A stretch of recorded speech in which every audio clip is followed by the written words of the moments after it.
What's going on, guys? Welcome back to Sports Reel. Today we are looking at why the NBA is considering letting high school players go straight to the league. The one and done rule, that could be coming to an end.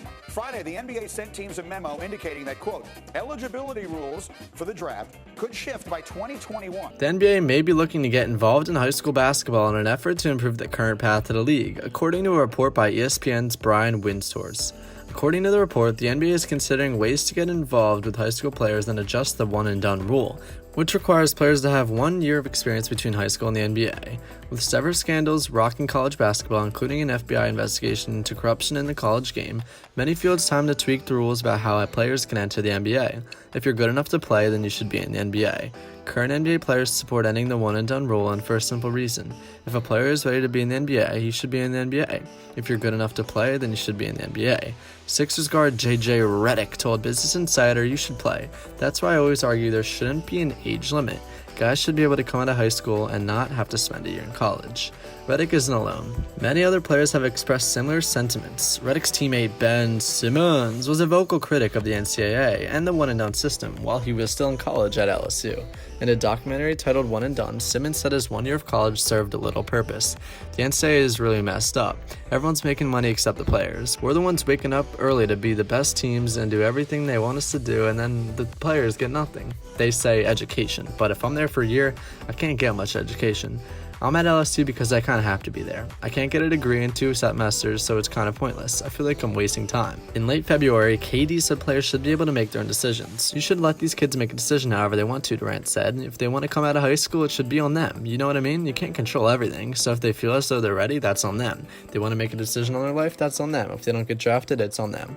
When asked if he would have went straight to high school to the NBA, Durant said, yeah, probably. I needed the money. The NBA needs a farm system, and they might already have one. Durant noted one of the biggest concerns about bringing high school-age players into the NBA as there is a chance they won't succeed in the NBA environment. Before the NBA created an age limit, there were some high-profile successful high school players like KG, Kobe Bryant, and LeBron James, but many other players who weren't ready to take care of themselves in the league. LeBron James recently called for the end of a one-and-done and noted that the NBA could develop a farm system that many other sports leagues have to develop young prospects. I just looked at it like the farm league, like in basketball. Or you look at pros overseas. Some of those guys get signed to at 14, like Luka, but they get put into this farm system when they're able to grow and be around other professionals for 3 to 4 years. Then when they're ready, they hit the national team, or when they're ready, they become a pro. So I think we have to kind of really figure out how we can do that. We have to figure out if a kid feels like at 16 or 17 he doesn't feel like the NCAA is for him, or whatever the case might be. Then we can have a system in place where we have a farm league where they can learn and be around the professionals but not actually become a professional at that point in time. Such a system would benefit the NBA's developmental league, the G League, which already introduced 2-way contracts this season for players to split time between playing in the NBA and developing in the G League. Milwaukee Bucks GM Jon Horst explained to Business Insider how the Bucks have already taken steps into making their G League team, the Herd, like a minor league team. The team is close by, they employ several of the same staff members and run similar schemes on offense and defense, allowing the players to prepare for a potential call-up. You've got a G League franchise that's an hour and a half away for us, and by the way, that franchise is running the same offense and defense schemes as we are. They have the same medical staff performance philosophy as we have, Horst said. Operationally, I share staff that are working for me every day that are working down there, so there's really just such a great continuity between the two that our whole idea is to give our players the feeling that they're with the Bucks even when they're with the Herd. And I think because of that, you'll see going forward for us specifically, and I think the rest of the league, I think you'll see a lot of opportunities for young drafted guys to need to develop, spending a ton of time in the G League franchise and the NBA franchise, being very comfortable with that, knowing they're getting to develop the way they need to develop.